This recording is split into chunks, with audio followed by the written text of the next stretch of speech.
Train smarter, not harder. That doesn't necessarily mean you don't have to work hard, though.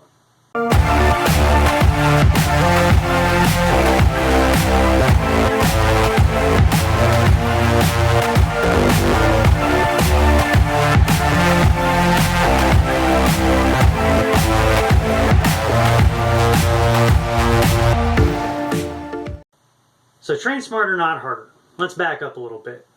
This is kind of a modification of a concept that I stole from my stepfather. He's got a strong business background, lots of construction experience. He's worn many hats over the years, but he definitely is a big proponent of working smarter instead of harder, which makes sense if you're doing construction or business, or like we're talking about efficiency in those worlds all the time, right? We want to be time efficient, we want to be resource efficient with money, etc., etc. Well, it makes sense to kind of apply that to training too, right? We want to be training smarter. We want to be efficient with the time we're spending training to get as much out of it for the time we're putting into it. Yes, we could spend 30 hours a week with dynamic warm-ups and easy running and doing the quality workouts and the lifting and the cross-training and the mobilization work and the recovery work and sleeping 10 hours a day and food prepping all our food, and like most of us don't have that much time, right? And so if we have 45 minutes to get our workout in, we can't spend half of that doing something that we're not really getting anything out of. You know, if we're going to spend 20 minutes warming up for a 25-minute warm-up for a 25-minute workout, we damn well better be getting something out of that 20-minute warm-up, right? If we only have 45 minutes available to get our workout in, we got to get 45 minutes of quality work in then. Now, quality in this case doesn't necessarily mean working hard, okay? It means getting out of that workout what we're trying to get out of that workout. So on recovery days, that means going easy, doing some mobility work. If we're doing some speedier stuff, we want to make sure we're warming up efficiently, when we're getting warmed up as quickly as we can to do the work we need to do, so that we're not spending more time kind of putting around, not being productive, and then not have enough time to get in the quality work we need to do. And this is something I see a lot with runners especially, is no dynamic warm-up, no mobilization, we head out the door, and it'll take us 20 to 30 minutes of plunk along with bad mechanics to get warmed up so we can do the workout we're trying to do. Unless which is different. You know, the alternative there is we could spend 5 minutes doing a good dynamic warm-up, spend 10 to 15 minutes warming up, and then we're good to go. That's a lot more time efficient, and all of our running will be with better mechanics than if we try to just plunk along with bad mechanics for 20 minutes, not actually accomplishing anything, right? So we want to be time efficient, because most of us are real people with families and jobs and other time commitments. We don't have 30, 40 hours a week to spend putzing around doing stuff that we're not getting a lot out of. If we got workout time, training time dedicated, we need to get as much out of that time as we can. There are a couple points here that are really important, right? One is time efficiency. We don't want to waste time, and we don't want to waste energy doing work that isn't going to get us more fit, right?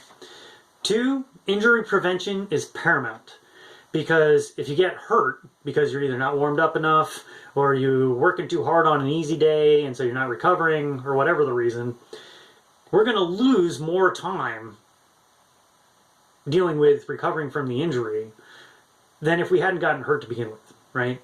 We're going to end up spending several workouts or a couple of weeks or months recovering from that injury, when we could have been getting more fit from that point than getting less fit because we got hurt and then having to build back up, right?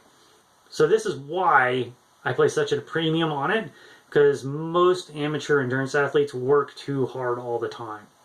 We're kind of in this gray zone where we're not working hard enough to really stress the body enough to stimulate it to get more fit, but we're not working easy enough that it's really a recovery workout so we can repair the damage from the last hard workout. And so we just kind of end up in this gray zone where we're not getting fitter, but we're beat up all the time, and we're not actually repairing the damage we're doing to ourselves. And so we're not getting fitter, right? And that's not the goal of training normally. So we want to take those recovery days easy, all right? They need to be easy enough to allow the body to recover from the quality work.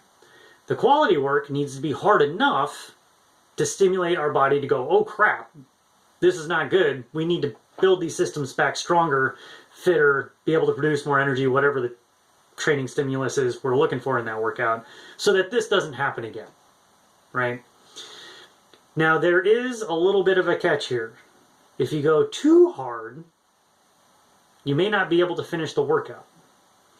And so, like, if you're doing threshold intervals and we're working at, kind of right at lactate threshold, one, if you go over lactate threshold, it can be a little counterproductive because you'll be driving that lactate threshold down instead of up in terms of, like, physiology. But if you go too hard on your intervals or your threshold intervals, you run the risk of not being able to finish the workout. And yes, let's say you're running 400-meter intervals, right? And you're trying to hit them at 75 seconds. We're trying to hit 5-minute mile pace. And you're crushing them. You're going 68, 69, 70 right out of the gate. And it feels great. You're moving, you're grooving. And then you get 2/3 of the way through the workout, and all of a sudden, you're running 76, 77, 78, 79. You're running slower than that targeted pace that we're trying to hit, which is the pace we need to hit in order to get fitter, right? And so those other repeats, we're not actually getting the stimulus out of them we're looking for. We're just beating ourselves up more, making it harder to recover. And so consequently, if this happens on rep 5 out of 8, that means we've only done 4 reps. We've done half the workout above the threshold required to get our body to wig out and go, oh man, we need to fix this so that this doesn't happen next time. So we're talking like 5 minutes worth of work, less than 5 minutes worth of stimulus on our body. Whereas if we do the full 8 sets at 75 seconds, so the first several are not hard enough to really grind us down. The last 1 or 2 are difficult but doable, kind of right in the right pace range, right effort range. We'll get 10 minutes of time spent over that threshold. Now, I don't know about you, but if I'm trying to apply a stimulus to my body, 5 minutes versus 10 minutes of threshold, 10 minutes over that threshold is double the amount of stimulus on my body, which means my body, after recovery, is going to be stronger. It's going to come back from the workout and be fitter by doing those full 8 reps, that full 10 minutes at the right intensity, than doing 5 minutes, or a little less than 5 minutes, that are too fast, and then beating ourselves up more with another 5 or 6 minutes of grinding and pounding with bad mechanics, right? So we want to be objective and goal-based in our training. And this is being efficient. This is being smart. Smarter, not harder. And that's just one example. And you can apply this to any training stimulus, but the concept is the same.